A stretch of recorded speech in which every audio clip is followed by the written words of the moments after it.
Les amis, bienvenue, j'espère que vous allez tous très bien et très content de vous retrouver en ce début de semaine pour une nouvelle vidéo pour parler de Robert Lewandowski au Barça. C'est un des transferts majeurs de cette intersaison sans aucun doute. C'est quelque chose qui se tramait, qui se profilait depuis plusieurs semaines maintenant, donc on n'est pas forcément surpris. Mais c'est quelque chose qui a été officialisé ce dimanche. Robert Lewandowski va devenir un joueur du FC Barcelone. Alors, dans le cadre de cette vidéo, on peut parler de plein de choses. Quand on parle mercato au Barça, en ce moment, il y a toute la question économique, financière, comment est-ce que le Barça met en place sa nouvelle opération pour pouvoir exister à court terme, la question des leviers économiques de Laporta, etc. Tout ça, c'est passionnant, mais dans le cadre de cette vidéo, j'ai vraiment envie de resserrer le curseur autour du jeu. Comment est-ce que ça va fonctionner sur la pelouse? Qu'est-ce que Lewandowski apporte au Barça? Comment est-ce qu'il transforme cette équipe en lui amenant quelque chose qui lui manquait jusqu'alors? Alors, le premier rapport de Robert Lewandowski, il est assez évident et très facilement quantifiable. Robert Lewandowski, c'est pas seulement un buteur. Robert Lewandowski, c'est un des plus grands buteurs de tous les temps. On peut évoquer le reste, il y a d'autres choses, il y a certains points qui sont un peu sous-évalués, sous-cotés de son jeu, son rôle dans la préparation des offensives, ce qu'il fait sur la phase sans ballon, il y a plein de choses qu'on peut évoquer, mais tout ça pas lié en importance par rapport aux buts. Les buts purs et durs, Lewandowski passe 12 saisons en Allemagne, en Bundesliga, 4 à Dortmund, 8 au Bayern, il finit 7 fois meilleur buteur du championnat. Sur 375 matchs, toutes compétitions confondues jouées avec le Bayern, il y a 344 buts. Chiffre extraordinaire. Quand on regarde aussi saison, après un exercice 2014-2015 qui a demandé une petite phase d'adaptation sur son arrivée au Bayern, 33 buts entre guillemets seulement. 2015-2016, c'est 54 buts, puis 54 buts, 53, 42, 61 sur l'année 2019-2020 où il va au bout, remporte la Ligue des Champions, 56 en 2020-2021 et 56 à nouveau l'année passée, toutes compétitions confondues. Si on aime les stats avancées avec Robert Lewandowski, on est servi aussi quand on regarde par rapport aux attaquants des 5 championnats majeurs sur les 365 derniers jours de compétition, top 1% en but en enlevant les pénaltys, même en enlevant les pénaltys, top 1% en expected goals en enlevant les pénaltys, top 1% en volume de tir. Le reste des statistiques est très bon aussi. Et ce qui est intéressant, c'est que sur ces buts, la cadence ne ralentit pas, au contraire, elle s'accélère. En 2019-2020, il finit meilleur buteur de la Ligue des Champions, une Ligue des Champions qu'il remporte. En 2020-2021, il fait tomber le record de Gerd Müller avec 41 buts sur une saison de Bundesliga en 34 matchs. Et en 2021-2022, 35 buts en championnat à nouveau. Il remporte 2 fois le prix FIFA The Best, on le voit ici, aurait dû remporter le Ballon d'Or au moins en 2020, peut-être même en 2021. Voilà, les chiffres, les accolades, les statistiques pour Robert Lewandowski sont éloquentes. Les images sont pas mal non plus. Alors j'ai sélectionné quelques-uns de ses buts. Ici par exemple, on voit à quel point ses longues jambes, son 1m85, plus son super sens de l'équilibre, lui permettent de contrôler des ballons qui échappent tout simplement à d'autres numéros 9, à d'autres avant-centres. On parle souvent de joueurs tentaculaires au milieu de terrain, c'est une expression que moi-même j'aime beaucoup. Lui il est dans ce registre, dans la zone de vérité. Il est un peu la pieuvre de la surface de réparation. Un autre but qu'on peut analyser ici contre Mayence, ou que j'aime beaucoup parce que la qualité de sa première touche dans la surface lui permet de prendre le contrôle d'un ballon puissant avec rebond et de le transformer en un quasi-penalty. La qualité de la passe à la base, elle est plutôt précise, mais elle arrive forte, pas forcément à la bonne hauteur. Pourtant, le contrôle est si parfait que ça devient, même sur la position dans la surface de réparation, ça devient un penalty. À nouveau, sa force des 2 pieds saute aux yeux. Contrôle pied droit, finition pied gauche en pivot. Il est quasi ambidextre. Ce que je trouve fou dans cette action, c'est aussi son équilibre. Un joueur lambda qui fait cet enchaînement, pied droit, pied gauche, tout en tournant sur lui-même quasiment à 360 degrés à la fin de l'action. Un joueur lambda qui fait ça et qui finit sur cette position de déséquilibre, je m'attends à le voir finir en tombant. Un peu un tir taclé, un tir glissé. Ce qu'on voit souvent, d'ailleurs, c'est pas une mauvaise finition, c'est potentiellement une très bonne finition. Mais on le voit souvent, et encore plus pour un gabarit longiligne comme celui de Lewandowski. Un corps d'1m85 qui se tord comme ça, c'est normal que ça finisse en déséquilibre, mais lui est tellement fort sur ses appuis, a tellement un bon équilibre, est tellement tonique, musclé, qu'il est jamais proche de tomber. C'est un détail, mais pour moi ça parle sur sa qualité. Un grand attaquant qui est pourtant très à l'aise avec son corps, dans la surface, ça le rend létal. Puis voilà, on peut s'en passer quelques-uns de plus, parce que regarder une compilation de buts de Lewandowski, c'est un plaisir. C'est assister à une démonstration de la richesse du foot, je trouve, du nombre infini de manières qu'il existe de conclure une action. Il y a d'autres sports où chaque point, entre guillemets, se ressemble. En foot, c'est dur de trouver 2 buts semblables, et on le voit dans cette compile. Lewandowski sait tout faire. Et chez lui, il y a ce côté mécanique, rationnel, froid. Le geste est toujours hyper optimisé, il est cette machine à but. Mais à force de regarder cette machine enchaîner les buts, on trouve aussi une certaine beauté esthétique. Il y a un mouvement fluide, rapide et distinctif, comme tous les très très grands joueurs, comme les deux titans de ce siècle, Messi et Ronaldo. Il a une gestuelle qui lui est propre et c'est une gestuelle hyper efficace, où tout le superflu a été enlevé, où il reste que des gestes simples, tranchants, décisifs. Et puis on n'a pas encore parlé de son jeu de tête, mais il y aurait toute une vidéo à faire là-dessus. On n'a pas encore parlé de ses pénaltys, la technique qu'il a travaillé en font un des meilleurs tireurs du foot moderne, c'est pas anecdotique. Et on n'a pas non plus parlé de ses coups francs, où il est aussi un choix très pertinent. Alors ok, on sait ce que Robert Lewandowski peut faire, on suit quand même le foot depuis un bon moment, mais la vraie question c'est, est-ce qu'il peut transposer ses qualités au Barça? Est-ce que Lewandowski peut amener ce même volume offensif, cette qualité de finition? Est-ce qu'il peut l'amener au Barça? Est-ce que ça peut matcher?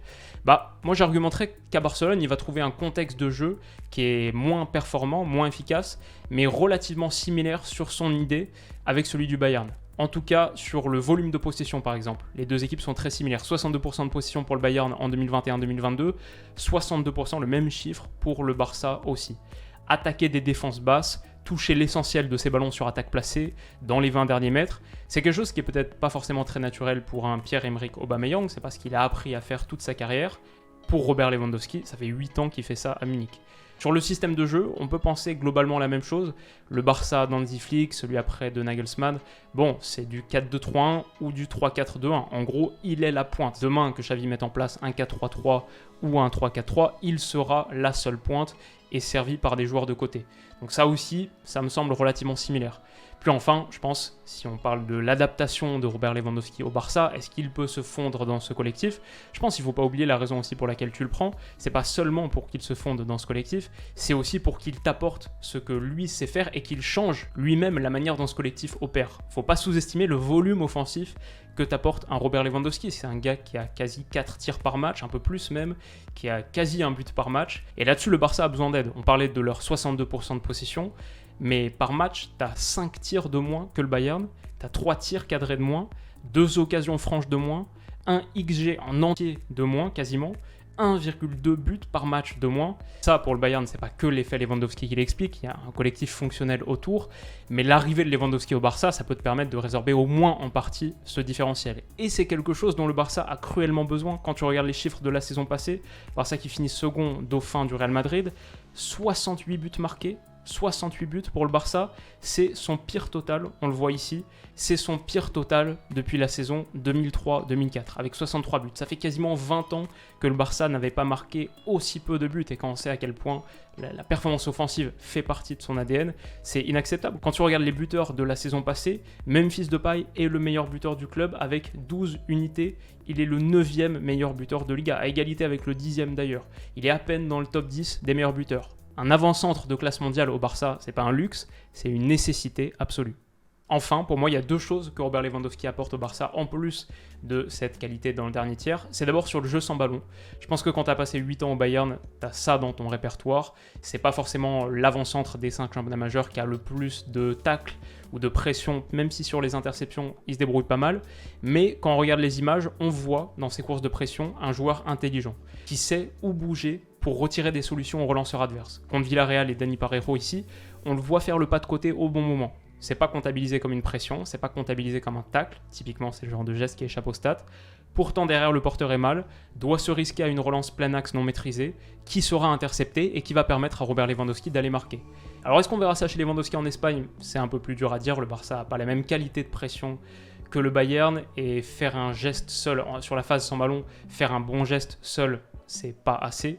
Finalement, la phase sans ballon, c'est peut-être la plus collective du football, c'est celle qui demande le niveau de coordination le plus élevé. Il n'y a pas sur la phase sans ballon l'équivalent de sur la phase avec un dribble lumineux ou une percée, un rush en solitaire, il n'y a pas ça sur la phase sans ballon. Donc ça dépendra avant tout, quand je dis ça, je veux dire l'apport de Robert Lewandowski sur la phase sans ballon, ça dépendra avant tout de la qualité collective que le Barça réussit à mettre au pressing. Mais je me dis que si Xavi construit, met en place quelque chose de cohérent sur la phase sans ballon, Robert Lewandowski ne sera pas un boulet, il sera un facilitateur et un leader de cette pression. Et donc dernier point pour moi, celui qui n'est pas forcément le plus mentionné quand on parle de Robert Lewandowski, je pense que par rapport à ça, il y a un antécédent, un historique qui fait qu'on ne l'associe pas généralement à une de ses forces, mais c'est la mentalité et le sens du dévouement collectif. Parce que c'est quelque chose qui a vraiment changé dans sa trajectoire et dans sa personnalité de sportif. Il y avait un très bon article de The Athletic qui était sorti en octobre 2019 qui retraçait un petit peu cette évolution, qui parlait d'un Robert Lewandowski historiquement joueur hyper soliste, hyper concerné par ses stats avant tout, pas très partageur, pas un coéquipier forcément très apprécié même dans le vestiaire du Bayern malgré sa production. Et il passe de ça à un leader qui, à la fin de l'entraînement, met en place des petits exercices spécifiques où il se fait un peu l'entraîneur ou le coach particulier, le mentor des jeunes attaquants. Il met en place des petits ateliers pour leur expliquer certains trucs à la finition, sur le déplacement. Voilà, c'était bien expliqué dans cet article. Également le fait qu'il cesse de râler à partir de 2019-2020, ou en tout cas beaucoup moins, quand il n'est pas servi par un coéquipier par exemple qui préfère tirer. À une époque, il y avait tout de suite une réprimande très forte de Robert Lewandowski. Là, il est plus impliqué, concerné par le collectif. Il est passé aussi de ce gars hyper individualiste à un gars qui donne des ballons de penalty à un coéquipier qui a besoin de retrouver la confiance, comme il avait fait à Coutinho en 2019. Thomas Müller dit à son sujet « Pendant longtemps, Robert voulait marquer des buts. Maintenant, il veut marquer des buts pour faire gagner des matchs. Il veut marquer pour l'équipe. Il prend presque du plaisir à donner une passe décisive. Il est devenu beaucoup plus investi dans le sort de l'équipe, beaucoup plus qu'avant. » Voilà, je ne sais pas exactement ce qui est à la base de cette transformation. Je dirais la maturité simplement, le temps qui passe, les années qui amènent de l'expérience, de la sagesse. Peut-être qui amènent aussi un petit peu de confiance en soi.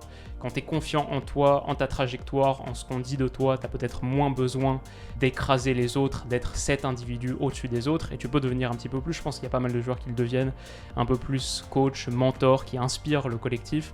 Peut-être simplement la compréhension du fait que si tu désires les récompenses individuelles que tu désires, les distinctions et les accolades individuelles que tu désires, elles passent quasi tout le temps par des succès collectifs. Si le Ballon d'Or n'avait pas été annulé en 2020 de manière incompréhensible, il l'aurait gagné parce qu'il avait gagné la Ligue des Champions en 2020. Voilà, ça c'est un processus qu'il a compris aussi. Et en tout cas, par rapport au Barça, ça m'intéresse beaucoup parce que je trouve que ce combo mentalité hyper professionnelle, Robert Lewandowski, on ne l'a pas mentionné pour l'instant, mais c'est un professionnel modèle un peu dans la veine, dans la trempe des Cristiano Ronaldo, sur la diététique, sur l'hygiène de vie, sur l'ambition hyper forte.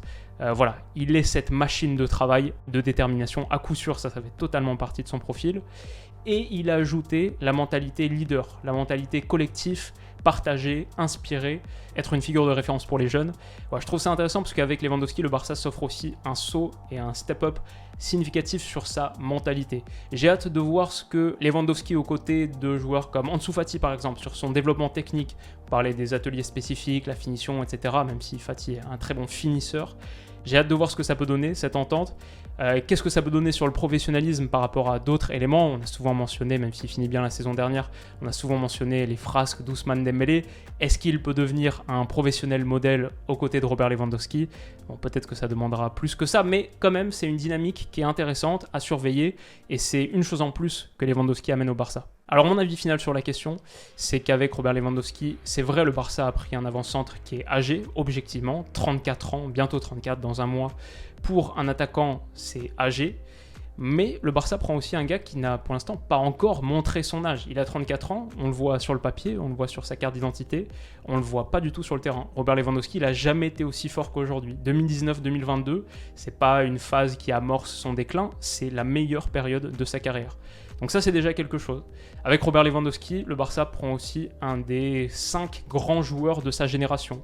Prend son meilleur joueur depuis Lionel Messi, prend son meilleur avant-centre pur depuis Luis Suarez. Est-ce que 45 millions d'euros pour un joueur de 34 ans, bientôt 34 ans, c'est cher? Oui, c'est objectivement plutôt cher. C'est pas donné, on va dire, surtout à 1 an de la fin de son contrat. Mais le Barça a un besoin crucial de but. Et qui, aujourd'hui, dans le foot mondial, t'apporte une meilleure garantie de but que Robert Lewandowski. Voilà, pour moi, c'est vraiment une très grosse prise. Je pense que dans l'absolu, le mercato du Barça est un des meilleurs mercatos d'Europe. Actuellement, il y a encore des zones de faiblesse. Si ça devait se finir là, ce ne serait pas suffisant. Je pense que les latéraux, encore un défenseur central, il y a des interrogations un peu de partout, forcément. Mais sur le papier, le Barça s'est renforcé. À quel coût, on verra, niveau moyen terme. Il y a des sacrifices qui ont été faits. Mais moi, ce qui m'intéresse, c'est le terrain. Et j'ai hâte de voir jouer cette équipe la saison prochaine. Je crois que la dimension aussi Retrouver un joueur de la trempe de Robert Lewandowski en Liga, qui rejoint la Liga après les départs successifs de Neymar, Cristiano Ronaldo, Sergio Ramos, Lionel Messi, etc. Ouais, c'est pas mal. Et le duel à distance avec Karim Benzema sur les Classicos, ça va être pas mal aussi. Dites-moi ce que vous en pensez en commentaire, comment vous voyez les choses. Si la vidéo vous a plu, n'hésitez pas à mettre un petit pouce bleu. On se retrouve très vite pour la prochaine, plein de vidéos qui arrivent sur les jours qui viennent. Si vous voulez pas les rater et si vous voulez m'encourager, n'hésitez pas à vous abonner, ça fait toujours plaisir. On se retrouve très vite pour la suite, prenez soin de vous et de vos proches, et bonne semaine. Bisous.